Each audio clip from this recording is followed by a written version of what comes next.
అలాగే పేద ప్రజలకు సంబంధించిన జీవితంలో ఎటువంటి మార్పు వచ్చింది లాంటివి మనం ముందుకు తీసుకెళ్లాలని చెప్పి ఆలోచన చేస్తున్నాం. అలాగే ప్రపంచవ్యాప్తంగా ఏ విధంగా ఇవాళ భారతదేశం యొక్క గౌరవం పెరిగింది అనే విషయాన్ని కూడా ఈ యొక్క సందర్భంగా హైలైట్ చేయాలని చెప్పి అనుకుంటున్నాం. గౌరవ ముఖ్యమంత్రి గారు ఈ కార్యక్రమాన్ని ఈ విధంగా డివైడ్ చేయాలి. 9వ తారీఖు ఆయన ప్రమాణ స్వీకారం చేసిన రోజు కాబట్టి ఆ రోజు ప్రారంభిద్దామన్నారు.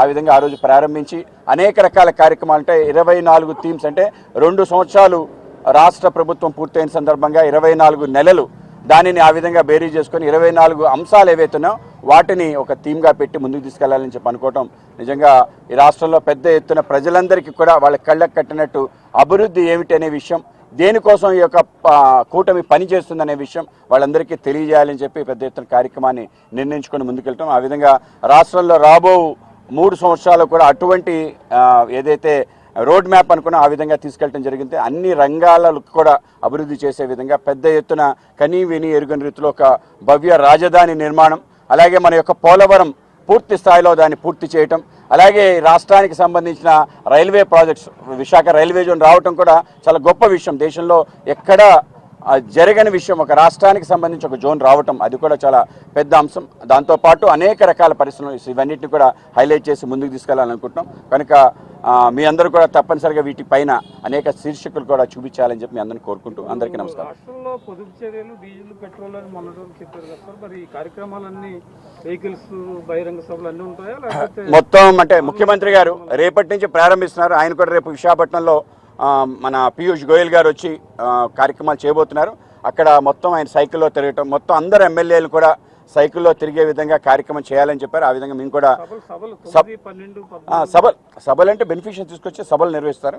ఇంత ఏదైతే పటాటోపం హడావిడి కాకుండా దాన్ని ఎంత సింపుల్గా చేయాలో ఆలోచన చేస్తాను. ఆ విధంగా ఏవైతే సప్తపదులు ప్రధానమంత్రి చెప్పారో వాటిని తూచా తప్పకుండా పాటిస్తూ కార్యక్రమాలు చేయడం ప్రజల్లోకి వెళ్ళడం. లేదు అవేమీ లేవు. ఇవన్నీ కూడా కేంద్ర పార్టీ నిర్ణయిస్తుంది. కేంద్ర రాష్ట్ర ప్రభుత్వాలు కలిసి ఆలోచన చేసి ఒక నిర్ణయం తీసుకుంటే ఆ విధంగా భారతీయ జనతా పార్టీ లేనట్టుగా ఉంది, దాంట్లో కూడా ఉన్నట్టే. సో ఆ విధంగా తెలుగుదేశం జనసేనకు ఉంటే బీజేపీకి ఉన్నట్టే. సో ఆ విధంగా కలిసి ముందుకు వెళ్ళాలనుకున్నాం. ఆ విధంగానే గతంలో జరిగింది. 2 రాజ్యసభ సీట్లు కానీ ఎమ్మెల్సీలు కానీ ఆ విధంగా వచ్చింది. ఆ విధమైన ప్రయాణంతో ముందుకెళ్తాం. గతంలో ఇచ్చిన 2 రాజ్యసభ టీడీపీ నుంచి వచ్చినాయి కాదు, వాళ్ళు ఆల్రెడీ ఉన్న వాళ్ళని రిజైన్ చేయించి బీజేపీనే చేయించింది. సో ఇప్పుడు రావచ్చు తీసుకోవాలన్న ప్రపోజల్ ఒకటి ఉంది అన్నది సార్, నిజమేనా అది?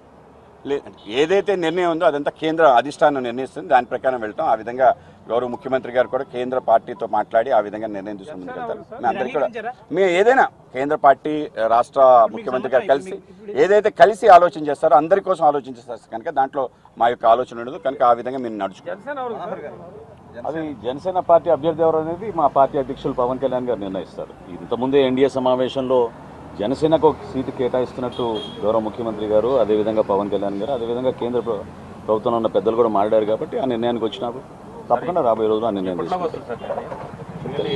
Thank you sir. మాధవ్ గారు ఈ తెలంగాణ ఎపిసోడ్ పవన్ కళ్యాణ్ సార్ అంటే రాలేదు. అయితే మాకు అభిప్రాయం ఏదైతే తెలంగాణ సంబంధించిన అంశం అంటే రాష్ట్రంలో విభజన జరిగిపోయింది, అయిపోయింది, అది కార్యక్రమం అయిపోయింది. ఇప్పుడు ఏదైతే ప్రాంతీయ విద్వేషాలు రెచ్చగొట్టాలని ప్రయత్నం చేసే ఏ శక్తులు ఏదైనా వాటి శక్తుల్ని పీచమంచడం తప్పనిసరిగా దీని పెద్ద ఎత్తున మాట్లాడటం జరుగుతుంది. దేశం అంతా ఒకటిగా నిలపాల్సిన అవసరం ఉంది. ఇటువంటి ఒక విధర్మీయ శక్తులు, వేర్పాటు శక్తులు ఎక్కడెక్కడ పెరిగినా వాటిని తప్పనిసరిగా మనం దుడమాడుతాం. ఆ విధంగా కలిసి వెళ్తాం. ఇవాళ భారతీయ జనతా పార్టీ, జనసేన, టీడీపీ కలిసి వెళ్తున్న తీరుని అందరికీ కూడా కంటగింపుగా మారింది. కనుక ఒక నెరేటివ్స్ బిల్డ్ చేసి ఒక ప్రయత్నం చేస్తున్నారు. కనుక ఎవరెవరైతే విశ్లేషకులు అనుకునే వాళ్ళు లేకపోతే వాళ్ళంతా స్వయం ప్రకటన మేధావులు ఎవరైతే ఉన్నారో వాళ్ళందరి యొక్క ప్రయత్నం ఏదైతుందో ఆ ప్రయత్నాన్ని తప్పనిసరిగా దాన్ని తిప్పికొట్టడం జరుగుతుంది. అందరిలో కూడా జాతీయత పెంచే విధంగా ఏ విధంగా దేశంలో అన్ని పార్టీలు పోటీ చేయొచ్చు. వాళ్ళ బీఆర్ఎస్ వెళ్ళి ఆంధ్రప్రదేశ్లో కూడా కమిటీ ఏర్పాటు చేసుకుంది, అక్కడ మహారాష్ట్రలో ఏర్పాటు చేసి స్వయంగా తిరిగాడు. ఇప్పుడు ఈ విధంగా మాట్లాడటం ఏదైతుందో అసలు ఏ విధంగా అంగీకరించేది లేదు. ఈ విధంగా ఎవరు మాట్లాడినా కూడా వాటిని ఆ విధంగా ప్రజలు తిప్పికొడతారు. అక్కడ కానీ ఇక్కడ కానీ అటువంటి అభిప్రాయం లేదు. అందరూ ఒకటిగా ఉంచుకొని వెళ్ళాలనుకున్నాం. దాన్ని పెంచే ప్రయత్నం, జాతీయత భావాలు పెంచే విధంగా మీ అందరం కలిసి కృషి చేస్తాం. Thank you.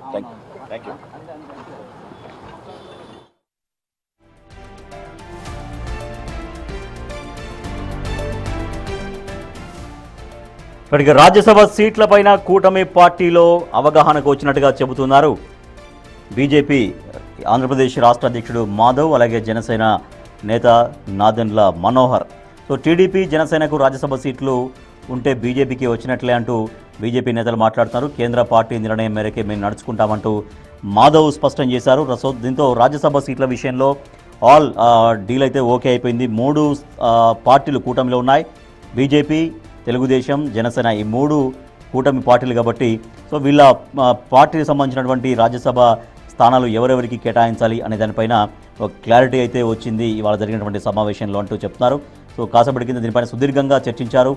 తెలుగుదేశం పార్టీ అధినేత, అలాగే జనసేన అధినేత అండ్ ఏపీ బీజేపీ అధినేత ముగ్గురు కలిసి చర్చించారు. రాజ్యసభ సీట్ల విషయంలో ఒక నిర్ణయానికి వచ్చారు కూటమి పార్టీల నాయకులు.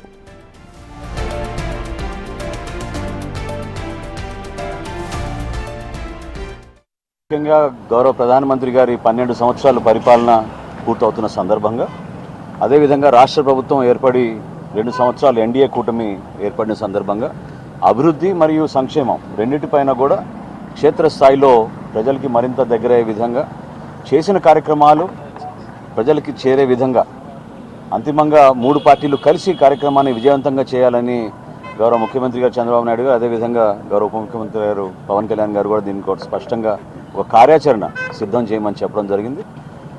కేంద్ర ప్రభుత్వం నుంచి భారతీయ జనతా పార్టీ నుంచి కూడా నాయకత్వం, అదేవిధంగా సెంట్రల్ మినిస్టర్స్ కూడా దీంట్లో పాల్గొనే అవకాశం, వాటి గురించి కూడా మాధవ్ గారు మాట్లాడారు. అవి కూడా చాలా వరకు ఫైనలైజ్ అయినాయి.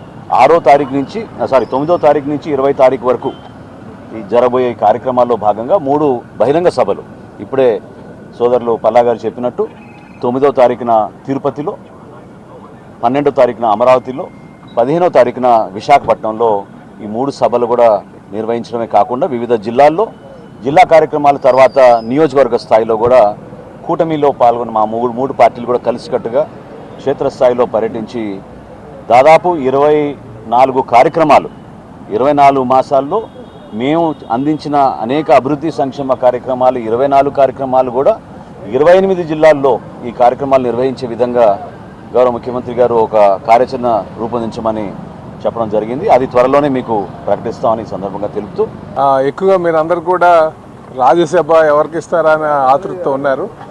అది డెఫినెట్గా మేము ప్రెస్ రిలీజ్ ఇస్తాం.